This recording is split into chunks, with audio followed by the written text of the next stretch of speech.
ছাত্রছাত্রীরা আশা করি তোমরা ভালোই আছো, আমিও ভালো রয়েছি। আশা করি তোমরা বাসায় রয়েছো, বাইরে যাচ্ছ না। আজকে এই অংশে আমি তোমাদের সাথে ইম্পারেটিভ সেন্টেন্সের পরবর্তী দুইটি রুল নিয়ে আলোচনা করব। চলো ক্লাসটি নিয়ে আলোচনা করি। এই নিয়মে রয়েছে এখানে দেখবে লেটের পরে ব্যক্তিবাচক অবজেক্ট থাকবে। ব্যক্তিবাচক অবজেক্টটা কি? ব্যক্তি যেমন আমরা, আয়ের অবজেক্ট কি? মি। ডের অবজেক্ট দেম, হির অবজেক্ট হিম। এগুলো হলো ব্যক্তিবাচক। এই ক্ষেত্রে তোমাকে কি করতে হবে? অবশ্যই মনে রাখবা, লেট আছে, লেটই দিতে হবে, সমস্যা নাই। আগের যে ক্লাসে আলোচনা করেছিলাম ভার্ব দিয়ে শুরু হলে লেট দিয়ে করবে, কিন্তু এখানে লেট থাকবে, তোমাকে লেট দিয়েই করতে হবে। লেট, তারপরে অবজেক্টের কী দিতে হবে? সাবজেক্ট। তারপরে নিয়ম অনুসারে কী দিতে হবে? একটা সে আগের নিয়ম, ইম্পারেটিভ সেন্টেন্সের নিয়ম 1। তারপরে কী হবে? বির পরে ভার্বের 3 নম্বর। তবে এই ক্ষেত্রে তোমাদের মনে রাখতে হবে বাইয়ের পরে ব্যক্তিবাচক অবজেক্টে দিতে হবে। বুঝতে পেরেছো সবাই? চলো তোমাদের একটি উদাহরণের মাধ্যমে ব্যাপারটি বুঝিয়ে দিই। Let them make a boat. তাদেরকে একটি নৌকা তৈরি করতে দাও। তাহলে এখানে আমি কীটা শুরু করব? লেটের পরে অবজেক্টের সাবজেক্ট। এখানে অবজেক্ট কোথায়? অবজেক্ট থাকে ভার্বের পরে। তাহলে এখানে ভার্ব কোনটা? মেকের অবজেক্ট কি? A boat. তাহলে লেট এ বোট। নিয়ম অনুসারে ইম্পারেটিভের ক্ষেত্রে মনে রাখতেই হবে যেখানে কী দিতে হবে? বির পরে ভার্বের 3 নম্বর। মেকের ভার্বের 3 নম্বর কি? মেক, মেট। তারপরে নিয়ম অনুসারে কী দিবে? একটা বাই, আর কি বলেছিলাম? ব্যক্তিবাচক অবজেক্ট। তাহলে এখানে ব্যক্তিবাচক অবজেক্টটা কে? দেম। তাহলে আমাকে কী দিতে হবে? By them. অবশ্যই ব্যাপারগুলো মনে রাখবে। তোমরা ব্যাপারটা একটু দেখে নাও।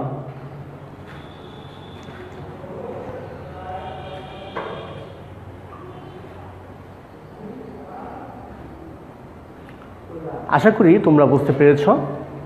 পরের rule number 5।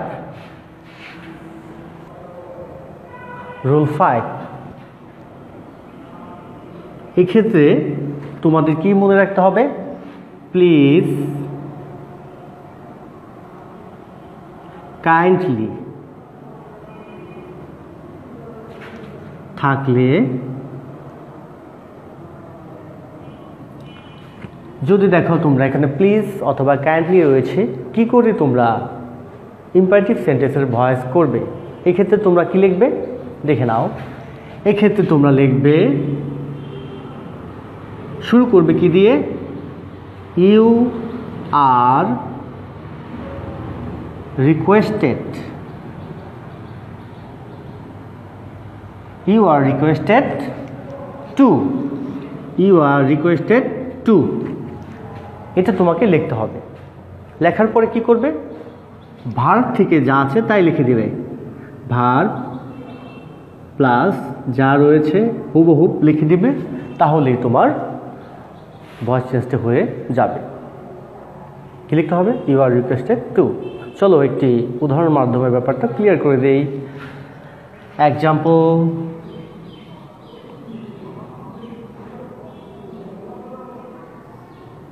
Please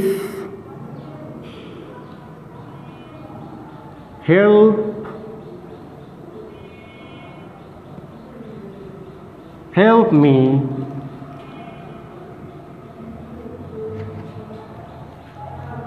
please help me. তাহলে এখানে কি রয়েছে? প্লিজ। অ্যাক্টিভে কি রয়েছে? প্লিজ। এখানে অ্যাক্টিভ লিখে দেই। তারপরে প্যাসিভটা করার উপায় দেখো, মনে রাখতেই হবে প্লিজ কাইন্ডলি থাকলে তোমাকে অবশ্যই ইউ আর রিকোয়েস্টেড টু লিখতে হবে, না লিখলে হবে না। ওকে চলো, ইউ আর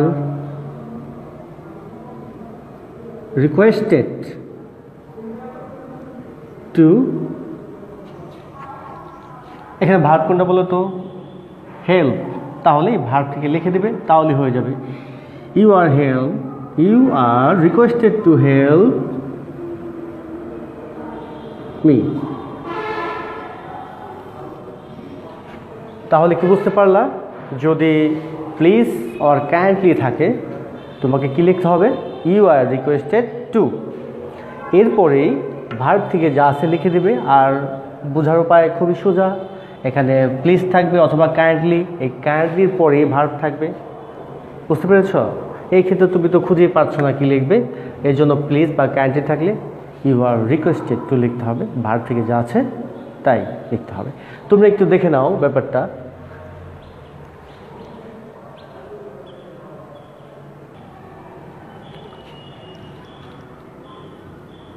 অ্যাক্টিভ।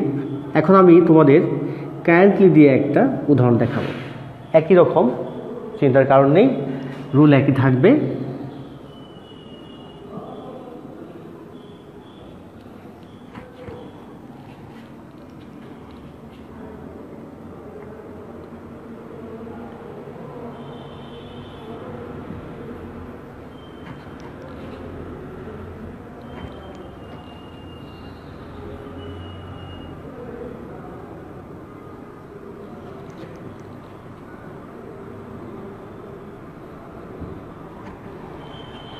দেখতে পাচ্ছ kindly give me a glass of water. এক্ষেত্রে যদি তুমি লেখো please give me a glass of water, ওইটাও ঠিক রয়েছে।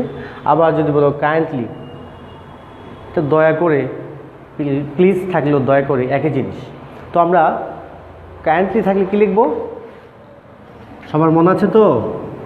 কি লিখতে হবে? লিখতে হবে কি? You are requested. You are requested কি লিখতে হবে? টু। এই পুরা কথাটুক তোমাকে প্রথমে লিখতে হবে, তারপরে ভার্ব। এখানে ভার্ব কোথায় পাচ্ছ? কাইন্ডলির পরে ভার্ব রয়েছে, এই যে গিভ। প্লিজ কাইন্ডলির পরেই ভার্ব থাকবে। তাহলে কি হবে? You are requested to give me a glass of water. তাহলে কি বুঝতে পারলাম আমরা যে প্লিজ অর কাইন্ডলি থাকলে তোমাকে কি লিখতে হবে? You are requested to. আর এই টুর পরেই তোমরা জানো যে ভার্ব থাকে, ভার্ব লিখতে হয়। ভার্ব থেকে যা আছে তাই লিখতেই তোমার ভয়েসটি হয়ে যাবে। তারপর একটু দেখে নাও, বুঝে নাও। আর যদি না বুঝে থাকো অবশ্যই আমাকে কমেন্ট করে জানাবে, আমি অবশ্যই তোমাদের সমস্যাগুলো সমাধান করে দেব। আশা করি তোমরা আমার ভিডিওটা বুঝতে পেরেছো। আর আমার ভিডিওটি দেখার জন্য তোমাদের অবশ্যই ধন্যবাদ জানাচ্ছি। তোমরা ভালো থেকো, সুস্থ থেকো, বাড়িতে থেকো, প্রয়োজন ছাড়া কখনোই বাইরে যাবে না। এই বলে আমি আমার আজকের ভিডিও শেষ করছি। ধন্যবাদ সবাইকে।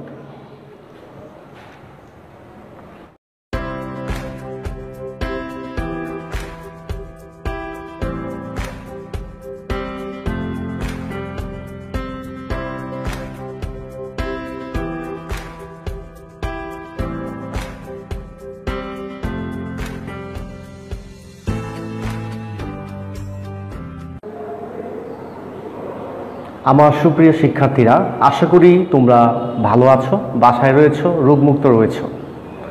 আজকে আমি তোমাদের সাথে ভয়েস চেঞ্জ নিয়ে আলোচনা করব এবং আজকের বিষয় হচ্ছে ইম্পারেটিভ সেন্টেন্স। তো ইম্পারেটিভ সেন্টেন্সটা কি তোমাদের আগে বুঝতে হবে। সেটা হচ্ছে আদেশ, উপদেশ, নির্দেশ, অনুরোধ, প্রস্তাব, এবং এগুলোকে একত্রে আমরা বলে থাকি যে অনুজ্ঞা। যাই হোক, এ বিষয়ে আর কথা বলবো না, তোমাদের আমি নিয়ে যাব মূল বিষয়, কিভাবে ইম্পারেটিভ সেন্টেন্স থাকলে তোমরা ভয়েস চেঞ্জ করবে। চলো, রুল 1 তোমরা দেখো, ভয়েস চেঞ্জ করার সময় মনে রাখবা, আর ইম্পারেটিভ সেন্টেন্স মনে রাখবা সব সময় যে এক্ষেত্রে ভার্ব দিয়ে শুরু হবে, কি দিয়ে? ভার্ব দিয়ে অথবা লেট দিয়ে। আর ভয়েস চেঞ্জ অবশ্যই ভার্ব দিয়ে থাকলেও লেট দিয়ে করতে হবে, আবার লেট থাকলেও লেট দিয়েই শুরু করতে হবে।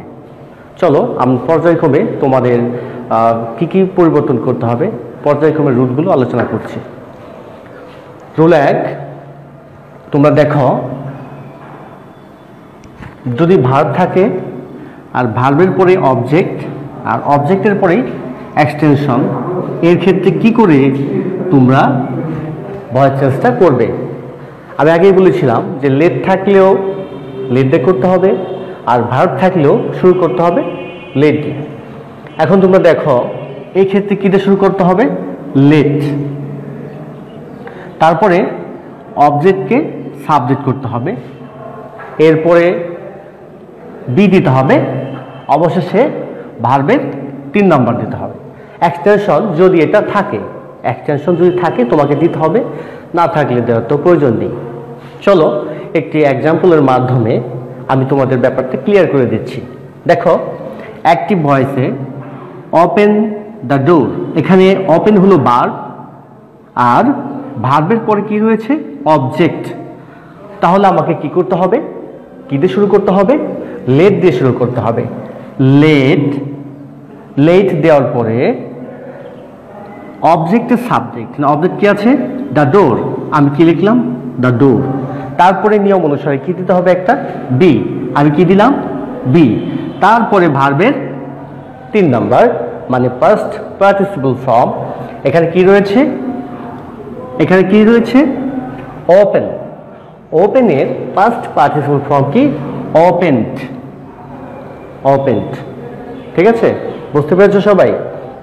তাহলে কি করতে হবে, লেট দিতে হবে, অবজেক্টে সাবজেক্ট করতে হবে, এটা কি অবজেক্ট, অবজেক্টকে কি করতে হবে, সাবজেক্ট করতে হবে। তারপরে কি দিতে হবে, বি, ভার্বের 3 নাম্বার ওপেনড। ঠিক আছে, সবাই বুঝতে পেরেছো? একটু দেখে নাও তারপরেও।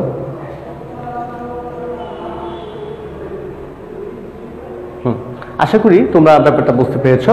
এখন আমি আলোচনা করব রোল 2 নিয়ে।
এখন আমরা আলোচনা করব রুল 2 নিয়ে।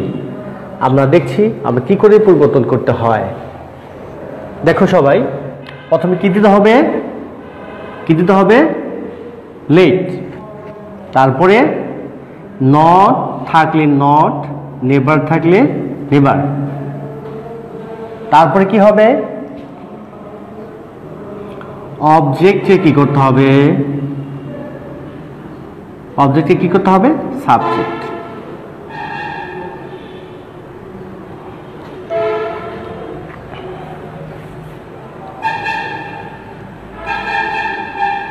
নিয়ম অনুসারে একটা কি হবে, যে বললাম বি,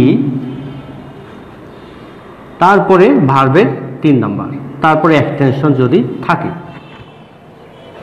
বুঝতে পেরেছো সবাই? ভার্বের পরে প্রথমে একটা ভার্ব থাকবে, ভার্বের পরে নট বা নেভার, তারপরে আবার দেখবে একটা কি থাকবে, ভার্ব, তারপরে থাকবে একটা অবজেক্ট। এক্ষেত্রে মনে রাখবা, যখন নট থাকবে, নটের ক্ষেত্রে ভার্ব 2টা দেখা যাবে। প্রথম ভার্বের সাথে নট বা নেভার, তারপরে আরেকটা ভার্ব থাকবে, এবং এই ভার্বের পরে কি থাকবে, অবজেক্ট, আর অবজেক্টের পরে এক্সটেনশন থাকবে। এই ক্ষেত্রে কি দিয়ে করতে হবে, সে আগের নিয়মই করতে হবে, শুধু কি লেটের পরে তোমাকে কি দিতে হবে? নট অথবা কি নেভার। চলো একটি উদাহরণের মাধ্যমে ব্যাপারটা ক্লিয়ার করছি তোমাদের। এক্সাম্পল,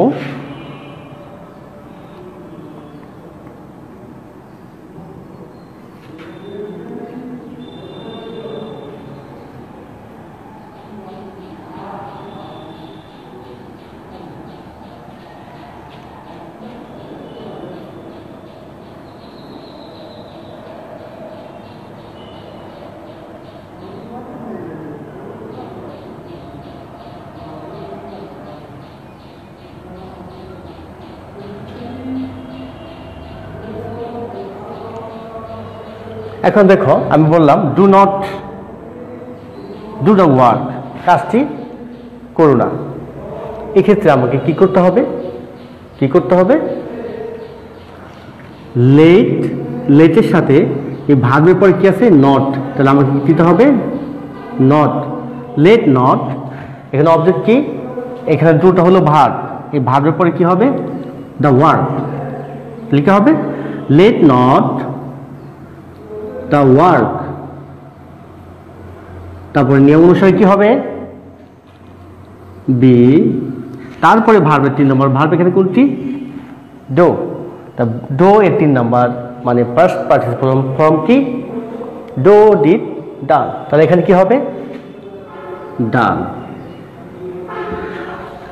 এই রুল 1 এবং 2 একই রকম, শুধু নট থাকার কারণে, নেগেটিভ হওয়ার কারণে লেটের পরে নট অথবা নেভার থাকলে নেভার, নট থাকলে নট, নেভার থাকলে নেভার।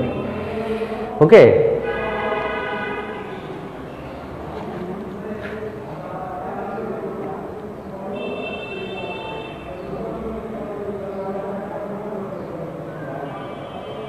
এখন দেখো আরেকটা এক্সাম্পল দিচ্ছি তোমাদের ব্যাপারটা বোঝানোর জন্য। নেভার থাকলে কি করবে? যেমন দেখো, নেভার টেল এ লাই, এটা হলো অ্যাক্টিভ, এটা হলো প্যাসিভ। এখন দেখো নেভার টেল এ লাই, কখনো মিথ্যা বলো না। তাহলে এখানে নেভার আছে, কি আছে? নেভার। তাহলে লেটের পরে কি দিতে হবে? নেভারে দিতে হবে। তাহলে আমরা কি লিখব? লেট নেভার, তারপরে অবজেক্টের সাবজেক্ট, অবজেক্ট কোনটা? এ লাই। কি করে চিনলাম? ভার্বের পরে। এটা কি? ভার্ব, ভার্বের পরেই অবজেক্ট থাকে। তা লেট নেভার এ লাই, তারপর নিয়ম অনুসারে কি হবে? বি, তারপরে ভার্বের 3 নম্বর ভার্ব কোনটা? টেল। টেলের 3 নম্বর কি? টোল্ড। টেল, টোল্ড, টোল্ড। আশা করি তোমরা এই ব্যাপারটি বুঝতে পেরেছো। 1 আর 2 রুল একই রকম, শুধু লেটের পরে কি দিতে হবে? নট থাকলে নট দিতে হবে, আর নেভার থাকলে নেভার দিতে হবে। বুঝতে পেরেছো? একটু দেখে নাও সবাই।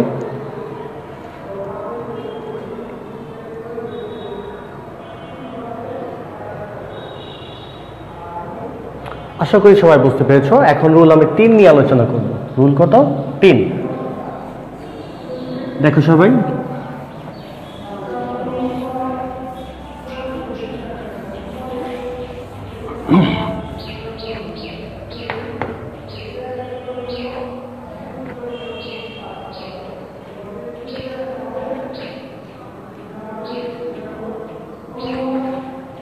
রুল 3 ক্ষেত্রে আলোচনা করব তোমাদের সাথে। একটু দেখে নাও সবাই। ভার্ব, ভার্বের পরে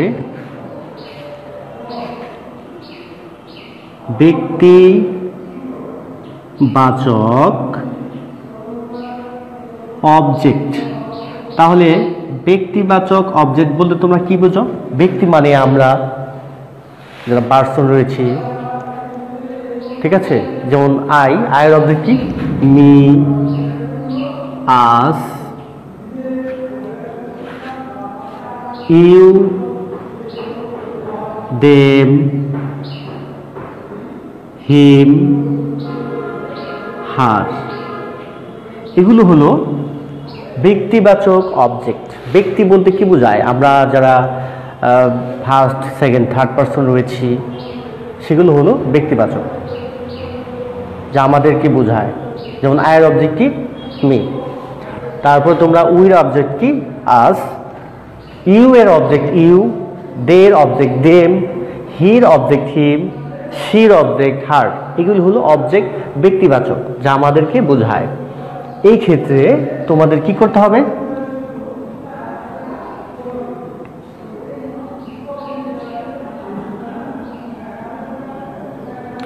আরেকটা অবজেক্ট থাকবে, এই অবজেক্টটা হবে, এটা কি থাকবে? এটা বস্তুবাচক। কি থাকবে? এটা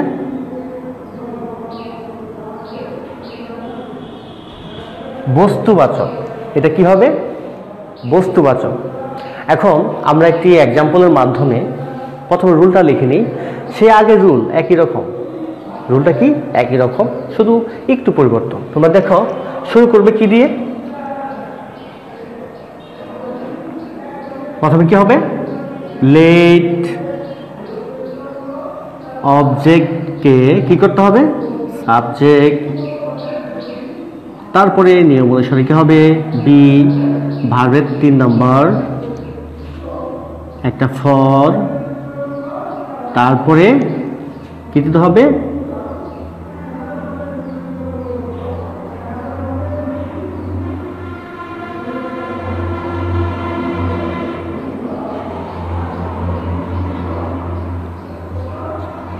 এটুক পরিবর্তন। সব রুল কিন্তু একই রকম। ইম্পারেটিভ সেন্টেন্সের যে রয়েছে রুলগুলো, ইম্পারেটিভ করার নিয়ম সব একই রকম। শুধু এই ক্ষেত্রে ভার্বের পরে যদি তোমরা দেখো যে ব্যক্তিবাচক অবজেক্ট রয়েছে, সেই ক্ষেত্রে অতিরিক্ত একটা কাজ করতে হবে। ব্যক্তিবাচক অবজেক্টের ক্ষেত্রে একটা কি দিতে হবে? একটা ফর দিতে হবে। তারপর তোমাকে কি লিখতে হবে? ব্যক্তিবাচক অবজেক্টটি লিখতে হবে। চলো আমরা একটু দেখে নিই ব্যাপারটা কি। যেমন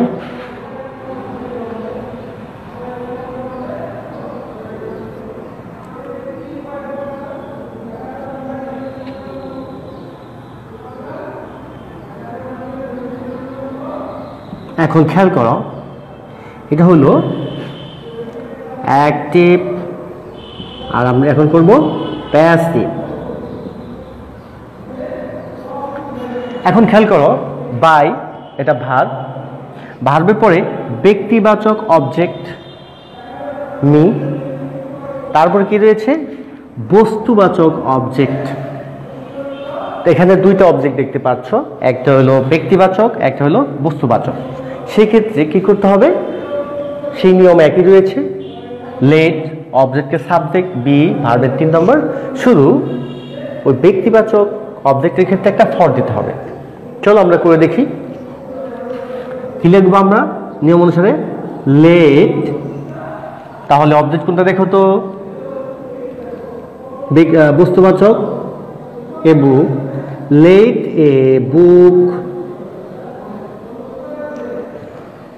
তারপরে নিয়ম অনুসারে কি হবে? বি, তারপরে কি শিখেছিলাম? ভার্বের 3 নম্বর বাই, বাইয়ের 3 নম্বর কি? বট, বাই, বট, বট। তারপরে নিয়ম অনুসারে কি হবে? For me.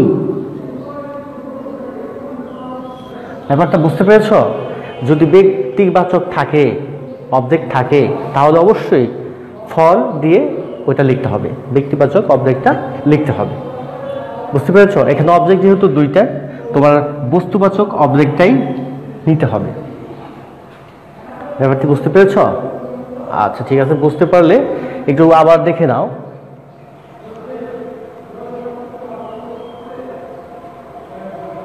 ওকে, আশা করি সবাই বুঝতে পেরেছ। এখন আমরা রুল 4 নিয়ে আলোচনা করব। চলো।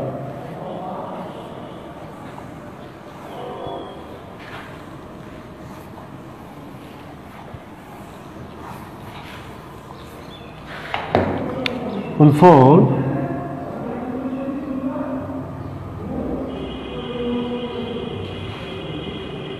এখন আলোচনা করব রুল ফর মি। কী করে করতে হবে? এই ক্ষেত্রে লেট দেয়াই থাকবে, আর যেহেতু লেট দেওয়া আছে তোমাদের আর নতুন করে লেট আনতে হবে না। ওকে, তো শুরু করে দিই। আচ্ছা, আগে রুলটা লিখে নিই। দেখো, লেট